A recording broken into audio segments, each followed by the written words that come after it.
नमस्कार मंडळी, मी शिवानी पाटील आणि स्वागत आहे आपल्या यूट्यूब चॅनलमध्ये. तुम्ही मागचा मुंबई ते गुवाहाटी एअरपोर्टचा ब्लॉग पाहिला असेल तर आम्ही आता ईशान्य भारतात म्हणजेच गुवाहाटीत पुढचे काही दिवस असणार आहोत. आणि गुवाहाटी हे आसामचं मोठं शहर आहे आणि इथूनच आपली आता ट्रिप सुरू होते, ते म्हणजे कामाख्या टेम्पल येथे. आता मी फ्रेश होऊन जात आहोत ते कामाख्या टेम्पलमध्ये. चला तर पाहूया.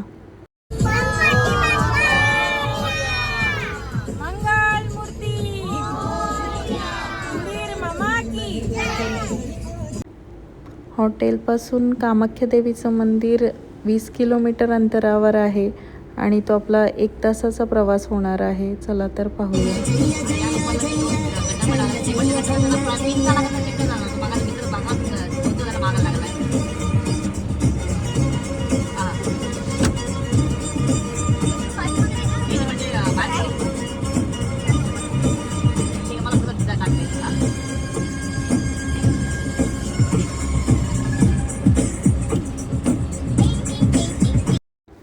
हॉटेलपासून 1 तासाच्या प्रवासानंतर आपण आता हे आसाममधील नीलाचल पर्वतावर असलेलं ब्रह्मपुत्रा नदीच्या किनाऱ्याजवळ वसलेलं हे देवीचं मंदिर पाहण्यासाठी आलो आहोत.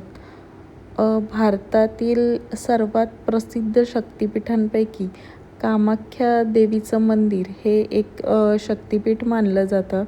आणि हे देवी कामाख्या ही शक्तीचे आणि स्त्रीत्वाची प्रतीक असं मानलं जातं.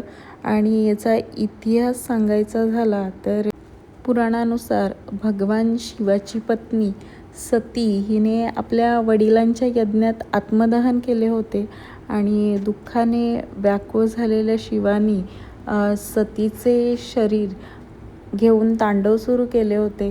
त्यामुळे तेव्हा भगवान विष्णूंनी सुदर्शन चक्राने सतीच्या शरीराचे 51 भागात तुकडे केले होते.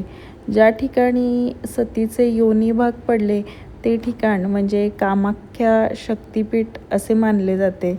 आणि त्यामुळे हे मंदिर स्त्री शक्ती आणि प्रजनन शक्तीचे अत्यंत पवित्र स्थान आहे. आणि यावरूनच तुम्हाला समजलं असेल की या मंदिरात देवीची मूर्ती नसून देवीच्या योनीचे पूजन केले जाते. आणि हे इतिहास सांगता सांगता आपण आता मंदिराजवळ आलो आहोत.